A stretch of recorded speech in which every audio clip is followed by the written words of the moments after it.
হাসপাতালে বিজেপি নেতা কৌস্তব বাগচির শাসানির অভিযোগে এবার নতুন তথ্য। ফেসবুক পোস্টে পাল্টা অভিযোগ করলেন বিজেপি নেতা। হাসপাতালের কর্মীকে চড় মেরেছেন তৃণমূল কর্মী মন্টু। পাল্টা অভিযোগ কৌস্তব বাগচির। চড় মারল তৃণমূল কর্মী আর দোষ কৌস্তব বাগচির, প্রশ্ন বিজেপি নেতার। পুলিশের নোটিশ পেয়েছেন, তবে আগামী 3 থেকে 4 দিন তার রাজনৈতিক কর্মসূচি রয়েছে জানিয়েছেন কৌস্তব বাগচি। আজ তাকে থানায় হাজিরা দিতে নোটিশ দিয়েছিল পুলিশ।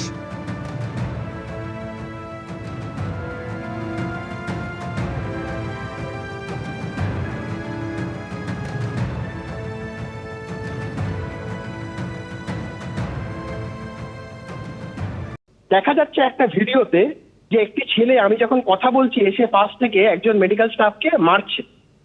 সেই ছেলেটির আমি আমার সমাজ মাধ্যম, আমার যে ফেসবুক, সেখানে পোস্ট করেছি।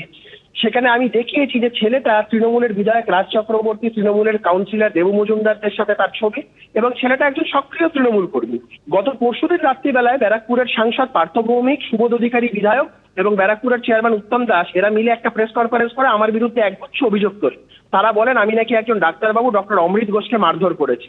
আমি আমার ফেসবুকে পোস্ট করি, সেই একটি ভিডিও দেখিয়েছি, ভিডিওটা পোস্ট করেছি। সেখানে ডাক্তার অমৃত ঘোষ স্পষ্টত বলছেন যে আপনি কিচ্ছু করেননি, না আপনি মেরেছেন, না আপনি আমাকে গালাগাল করেছেন, কিচ্ছু করেননি। এটা তার স্বীকারোক্তি। আর কত মিথ্যা কথা বলবে, আর কত নিচে নামবে এই তৃণমূল কংগ্রেস। অন্যায়ের প্রতিবাদ আমি যেভাবে করেছি আগামী দিন সেইভাবেই করব।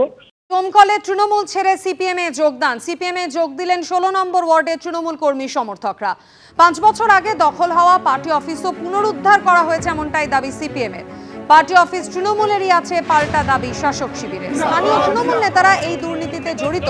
অভিযোগ সিপিএম এ যোগদানকারীদের। তৃণমূলের দুর্নীতির কারণেই সিপিএম এ যোগ, এমনটাই দাবি করেছেন তারা।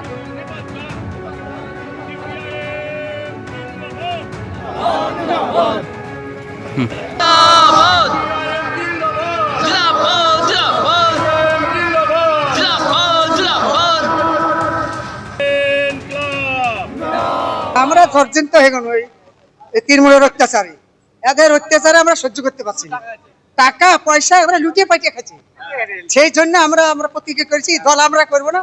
আমরা সিপিএম কে শক্ত করে ধরবো, শক্ত করে রাখবো। এই গরম বাড়ির দল সিপিএম, আমরা এই সিপিএম কে ভালোবাসি, সিপিএম এর সঙ্গে যোগ দিয়েছি। এই দুর্নীতির বিরুদ্ধে লড়াই করার জন্য আমরা সিপিএম যোগ দিয়েছি। আমরা পার্টি অফিস আমাদের দখল করে নিয়েছিল, সেই পার্টি অফিস আমরা সিপিএম দখল করা নিয়ে আমরা যোগ দিয়েছি পার্টি। আজকে যোগ দিলাম 3 থেকে কাঢ়িলি। কতদিন বলতে গেলে 5 বছর আগে করেছিল। এটা পুরো ওদের বানানো এবং মিথ্যা অভিযোগ। কারণ এটা পুরো ওয়েস্ট বেঙ্গল জুড়েই সিপিএম, বিজেপি এবং কংগ্রেস সবাই এটা প্রচার করছে টিএমসির বিরুদ্ধে।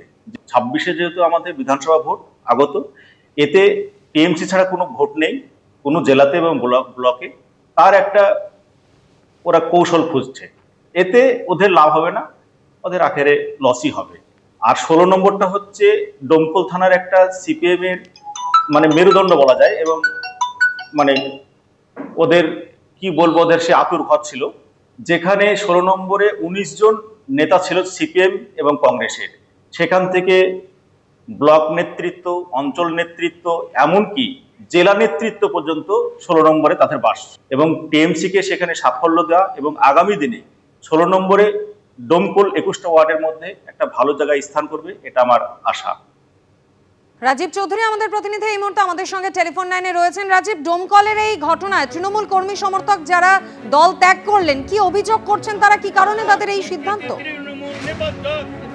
তৃণমূল কর্মী সমর্থক গতকাল থেকে যারা সিপিআইএম এ যোগদান করেছেন তারা সরাসরি অভিযোগ করেন যে বিভিন্ন দুর্নীতি, আবাসের দুর্নীতি থেকে শুরু করে এলাকার রাস্তাঘাট তৈরি নিয়ে দুর্নীতি এবং পৌরসভাকে কেন্দ্র করে যে দুর্নীতি হয়েছে সেই দুর্নীতি নিয়ে তারা কিন্তু সরব হচ্ছেন, এবং সেই দুর্নীতি নিয়ে তারা একাধিকবার দলের অভ্যন্তরেও তারা অভিযোগ জানিয়েছেন। কিন্তু তাদের অভিযোগ যে যারা এই দুর্নীতির সঙ্গে দোস্ত তারা হচ্ছে বিধায়কের খুব ঘনিষ্ঠ, ফলে তাদের বিরুদ্ধে অভিযুক্তদের বিরুদ্ধে কোনো ব্যবস্থা নেওয়া হচ্ছে না, ফলে তারা দল ছাড়তে তারা বাধ্য হয়েছেন বলে তারা জানান। যদিও শাসক দলের পক্ষ থেকে এই অভিযোগগুলোকে অস্বীকার করা হয়েছে, এবং এই ঘটনা নিয়ে কিন্তু এলাকায় একটা উত্তেজনাকর পরিস্থিতির সৃষ্টি হয়েছে, এবং দল বদলের ফলে যে দলীয় কার্যালয় যারা দল বদল করে এসছেন এবং সিপিএম নেতৃত্ব দাবি করছেন যে দলীয় কার্যালয় তৃণমূল দখল করে নিয়েছিল 5 বছর আগে, সেই দলীয় কার্যালয় ফের তারা পুনর্দখল করেছেন।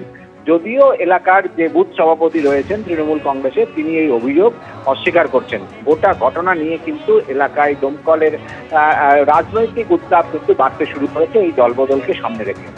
ধন্যবাদ রাজীব।